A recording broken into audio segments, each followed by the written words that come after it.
Hi, I'm AJ Nash, Digital Intelligence Advocate for Authenticate, with another Intel drop. Today I was going to talk a bit about bookmarks, favorites, whatever you want to call it, as far as all the places you might want to go to do the research that we do all the time. Everybody I know has giant stacks of favorite locations, however they keep them organized, right? So here you can see I've got Silo already set up.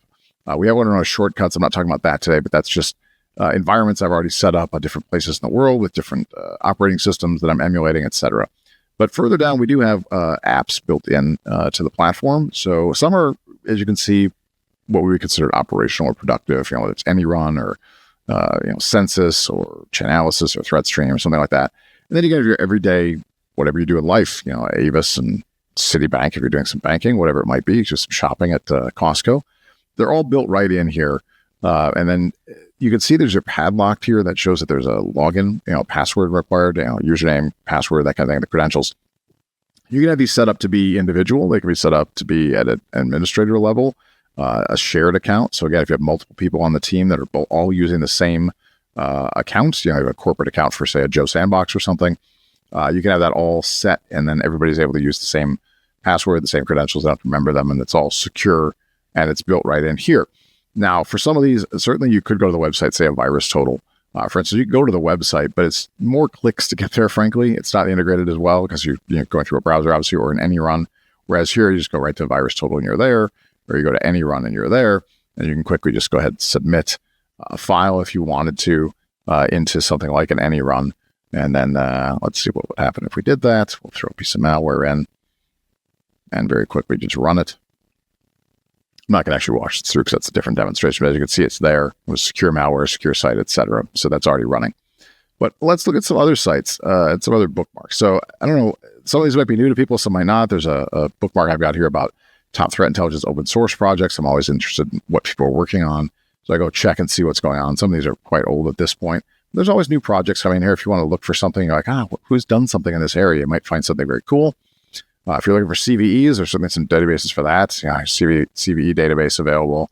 If you want to learn about threat groups, I'll tell you what, my favorite happens to be the TICERT for threat groups. So you can browse through, and this is constantly being updated with new information. If you think of anybody that you're looking for, any threat group at all, they're in here, almost all of them as far as I know. Let's see how many hundreds we have in here at this point. Right now they've got, what do they show on? 416 APTs. So it's updated regularly. This was, it's been updated a bit now, since August, it's a bit, but if you want to check and see, say, a Spicy Panda, I don't know anything about Spicy Panda, by the way. And of course it's a terrible example because there's not much in there. This is what happens. This is why most people go in and just pick things they know really, really well. That was all in the unknown group. So it's a bad idea. Shiny Hunters, very popular these days, right?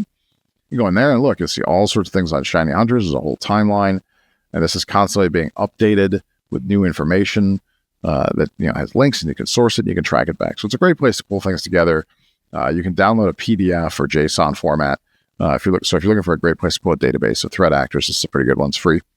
DNS Twist. If you want to learn more about a specific domain, see all the things it's connected to. I'll just use CNN because it's a very popular, publicly available site, and you can see all the things that start coming out here. So if you're trying to do some background investigation, trying to learn more about a website, find out what else it's connected to, what other aliases it has, what IPs it uses, CNN obviously is enormous. So you're going to have a chance to go through very quickly and look at that, and that's free, of course.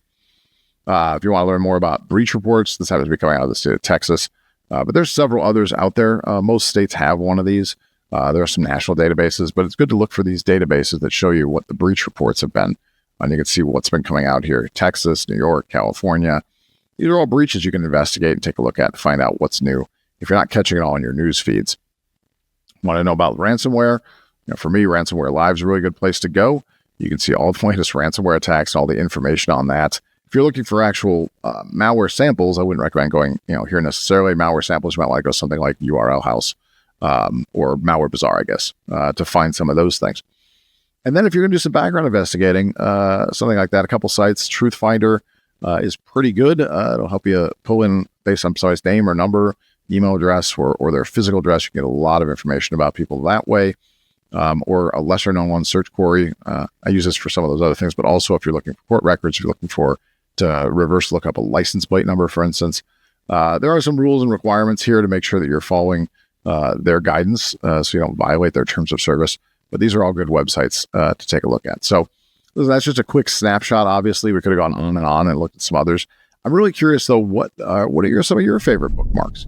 Maybe you could interact with this. We can have a discussion. We can have some of sort of a back and forth and talk about, what bookmarks are out there. And I'd love to see if we can't create an environment where we're all sharing more bookmarks so that we're finding more websites and more ways to do what we need to do and get things accomplished as inexpensively as possible. As you notice, the websites I showed you were all primarily free. The last couple were subscriptions. But I think it'd be great to have more interaction with people to talk about, hey, what places do you go to? Where have you found the most success looking for, information about malware or about threat actors or about, new technologies that are coming out, new platforms. So feel free to interact with this, and reach out if you have to me directly or through the blog. And, let's just talk more about what we're doing with our bookmarks, what some of our favorite places are, and how we're all being more successful as a team. All right, listen, that's all I got for today. That's today's Intel Drop. And until next time, be vigilant.